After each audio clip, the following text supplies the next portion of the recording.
हमने क्या किया है, हमने एक टोनल स्केल को एक पीस ऑफ पेपर पर ड्रॉ करा है। आप देख सकते हो, जब मैंने पुराने वीडियो में बताया था कि हमारी जो टोनल स्केल होती है वो किस तरीके से बनती है। अगर मैं टोन्स की बात करूं तो वो लाइट से लेकर डार्क तक कितने सारे टोन्स क्रिएट कर सकती है। पर इसका पर्पस क्या है? अगर मैंने ये बनाई है तो इसका कुछ पर्पस होगा। आप यहाँ पर एक बॉल देख सकते हो। ये जब बॉल मैंने 3D बनाई है वो किसकी मदद से बनाई है? वो इस टोनल स्केल की मदद से बनाई है। अगर आप ध्यान से देखोगे तो वाइट है फर्स्ट टोन, वाइट के पास में थोड़ा सा लाइट टोन, फिर उसके पास में थोड़ा सा और डार्क टोन।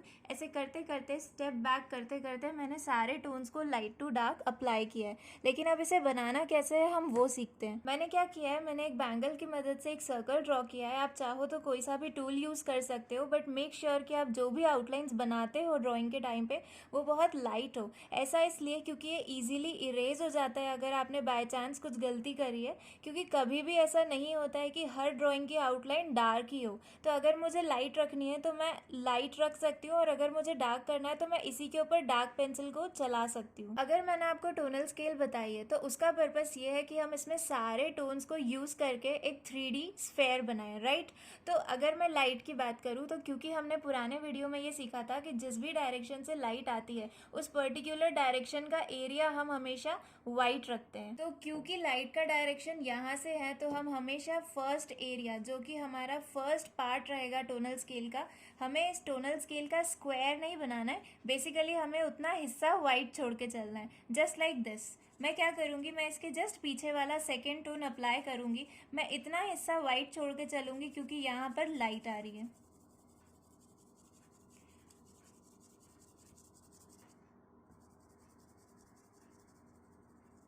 आप देख सकते हैं कि मैंने पेंसिल को सिर्फ उतने एरिया में चलाया है जितनी जगह पर मुझे पेंसिल चलानी है। इतना हिस्सा मैंने वाइट छोड़ा है। शायद ये टोन आपको विजिबल भी ना हो, बट ये लाइट टोन से ही स्टार्ट होता है। जब भी हम शेडिंग करते हैं तो मेक श्योर कि आप लाइट के ऊपर धीरे धीरे डार्कनेस ऐड करते जाओ, क्योंकि डार्क टोन कभी भी इरेज नहीं हो पाएगा। इतना करने के बाद मैं एक टिश्यू पेपर लूंगी, जहां भी जिस भी एरिया में मैंने अपनी पेंसिल चलाई है, तो जो भी पेंसिल के स्ट्रोक्स होंगे अगर मुझे उसे ब्लेंड करना होगा तो मैं टिश्यू पेपर की मदद से बहुत इजीली कर पाऊंगी।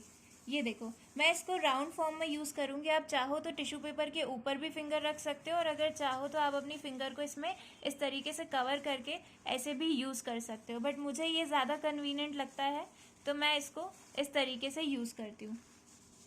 इसको राउंड फॉर्म में ज़रूर यूज़ कीजिएगा। जहाँ मैंने पेंसिल चलाई है मैं सिर्फ वहाँ पर ही राउंड फॉर्म चलाऊंगी। सेकेंड स्टेप मेरी ब्लेंडिंग की ये होती है कि जब मैंने पुराना टोन और नया टोन क्रिएट करा है, तो अगर मुझे उन दोनों को आपस में ब्लेंड करना है, अभी आप देख सकते हैं कि आपस में ब्लेंड नहीं हुआ है, तो मैं क्या करूँगी, टिश्यू पेपर का दोबारा से क्लीन हिस्सा लेकर उन दोनों के बीच में चलाऊंगी, बिल्कुल उसी तरह जिस तरीके से अभी हमने पेंसिल के ऊपर चलाया। और अब ये दोनों टोन्स आपस में ब्लेंड हो चुके हैं। अब मैं क्या करूँगी, मुझे अगर मैंने first tone second tone complete कर लिया है तो अब मैं थर्ड टोन पे जहाँ तक मैंने पेंसिल चलाई थी मैं उसके थोड़ी सी पीछे से चलाऊंगी। मैं ऐसा क्यों करूँगी, क्योंकि अगर आप इस सर्कल में देखो तो धीरे धीरे धीरे डार्कनेस पीछे की साइड आती गई है, राइट। तो सिमिलरली मैं क्या करूँगी, अपने डार्क टोन्स को पीछे की साइड लाती जाऊँगी। अगर मैं लाइट के ऊपर डार्क चलाऊँगी तो शायद मेरा लाइट टोन विजिबल ही ना हो, राइट। तो मुझे क्या करना है, वन बाय वन टोन्स को पीछे की साइड लेकर आना है। तो मैं अगर यहाँ तक पेंसिल चला रही थी, तो अब मैं जो नेक्स्ट टोन क्रिएट करूँगी जो इससे थोड़ा सा ही सिर्फ डार्क होगा, तो वो मैं थोड़ा सा पीछे से करूँगी, क्योंकि अगर मैंने पुराने टोन के ऊपर चलाया तो वो दिखेगा ही नहीं। आप देख सकते हो कि मैंने पेंसिल के टोन को किस तरीके से अप्लाई किया है, बहुत ही लाइट। अब अगेन मैं टिश्यू पेपर लूँगी और मैं सबसे पहली स्टेप करूँगी, मैं अपनी जहाँ पर भी पेंसिल चलाई है सिर्फ उस जगह पर इस टिश्यू पेपर को यूज़ करके ब्लेंड करूँगी, सबसे पहली स्टेप। दूसरी स्टेप मेरी, जो मेरा पुराना टोन था, प्रीवियस टोन था, उसको मैं नेक्स्ट टोन के साथ ब्लेंड करने के लिए उन दोनों के बीच में चलाऊंगी। तो पहले आपने वाइट के साथ फर्स्ट वाले टोन को मिक्स किया था, अब आप फर्स्ट वाले टोन को सेकेंड वाले टोन के साथ मिक्स करोगे। सिमिलरली ऐसे ही मैं नेक्स्ट टोन्स बनाऊंगी, third fourth fifth six seventh eight. मैं तब तक बनाऊंगी जब तक मैं अपने इन डार्क टोन्स तक ना पहुंच जाऊं। जितना ज़्यादा डार्क टोन आप क्रिएट करते हो उतना ज़्यादा आपका बॉल 3D बनेगा।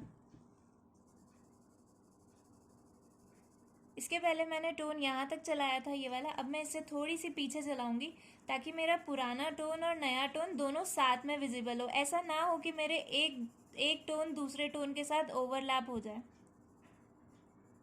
पेंसिल बहुत स्मूथ चलानी है क्योंकि टिश्यू पेपर उतनी ही स्मूथनेस से आपकी पेंसिल को ब्लेंड करता है जितनी स्मूथ आप उस पेंसिल को चलाते हो।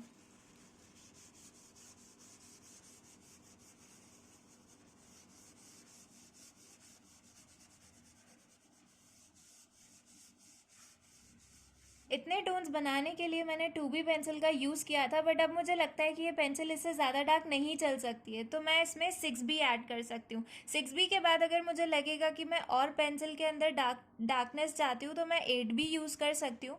8B के बाद मुझे और ज़्यादा डार्क चाहिए तो मैं 10B पेंसिल का यूज़ कर सकती हूँ।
एक चीज़ का ध्यान रखना, अगर आप टोन्स को डायरेक्ट 5 के बाद अगर सीधा 10th टोन बनाने की कोशिश कर रहे हो तो वो कभी भी ब्लेंड नहीं होगा, ये भी मैं बता चुकी हूँ। सो मेक श्योर कि आप अपने टोन्स को 1 बाय 1 इंक्रीज करें। ऐसा नहीं होना चाहिए कि अचानक से डार्क चला दो। ये पेंसिल इतनी डार्क चल सकती है बट स्टिल मैं 1 बाय 1 टोन्स को क्रिएट करूँगी और उसके बाद ब्लेंड करूँगी।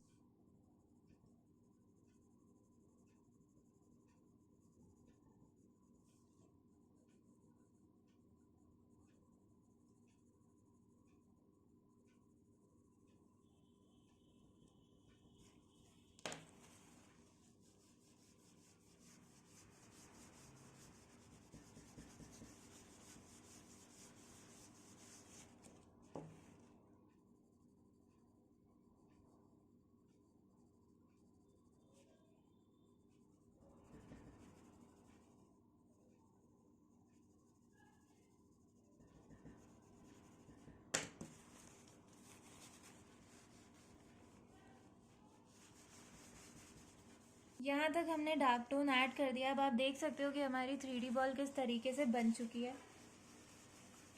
राइट, जितना भी बॉल के बाहर का आउटर एरिया जो कि हमने गलत कर दिया है या फिर हमारी पेंसिल बाहर आ चुकी है स्ट्रोक्स की मदद से, टिश्यू पेपर की मदद से, आप इसको चाहो तो इसको क्लीन करके इसको रब कर सकते हो सो दैट आपका एक प्रॉपर शेप मेंटेन हो जाए। एंडिंग में हम ये कर सकते हैं कि हम इसकी यहाँ से एक शेडो क्रिएट कर दें सो दैट एक स्फेयर, एक 3D स्फेयर लगे जो कि कहीं पर रखा हुआ है।